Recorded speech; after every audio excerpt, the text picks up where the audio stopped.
Kedu ebe Chidimma ahụ nọ? Ha? Chidimma.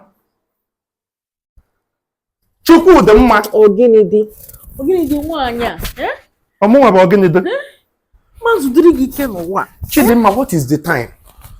What is the time? What is the time, lazy baboon? What is the time? After sleeping inside the room, you will come to this city room and you start sleeping again. See, I don't want to talk too much this morning. Please, if you just know yourself, respect yourself this morning. Oh, you don't want to talk too much. If we choke, the only thing you know how to do in this my son's house is to just cook, eat, just sit down, doing nothing. Dorati. They should have changed your name from Chidimma to Dorati. See, let me tell you. You leave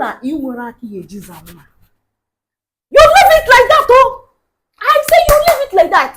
If you don't know how to sweep house, wash plate, do the house chores, please leave it like that. Chidimma, if I have the strength, I'll just go straight to the point. Chidimma, you are not ashamed of yourself. And when he hele chacha dudu, look at you, a married woman. Look at your hands. See, look at how big, how fat you are. Because my son is in abroad and you are squandering all his money, all his property. Is it your money? But it's my son's money. Which son's money? I am the one that carried down my son 9 months here. See, it's now my own. So,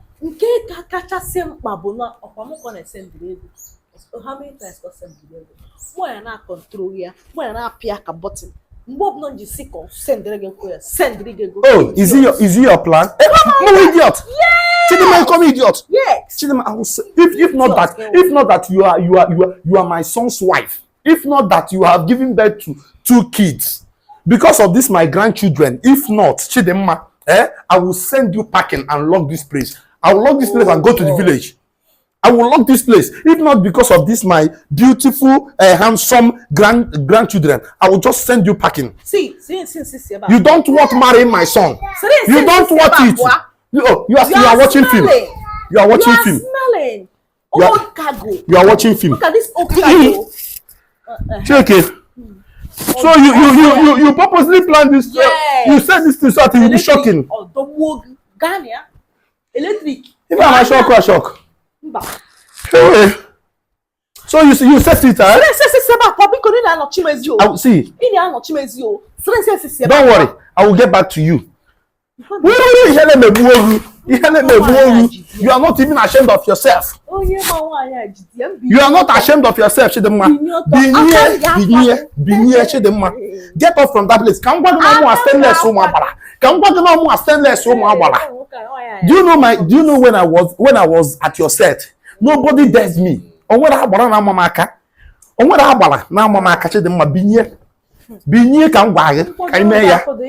Yes, look at this lazy baboon. You cannot do anything.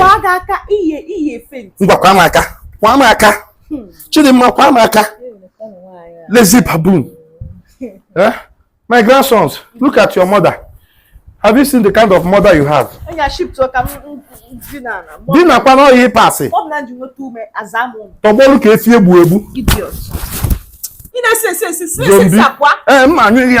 smelling. Nonsense. Hey, old cargo with their smells. Don't worry. You will see.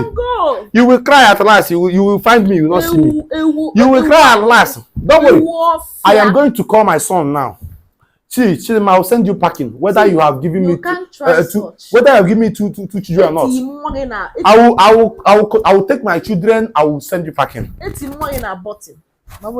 Holy Ghost fire. Holy Ghost fire. Oh, go where you eat in a bottle. Where you eat in a bottle. Where you eat in a bottle. Holy Ghost fire eat in one bottle. Obo chibike one eat in a bottle. Eti mo na bottle and ma control ya. And ma pia pim pom. Idiots.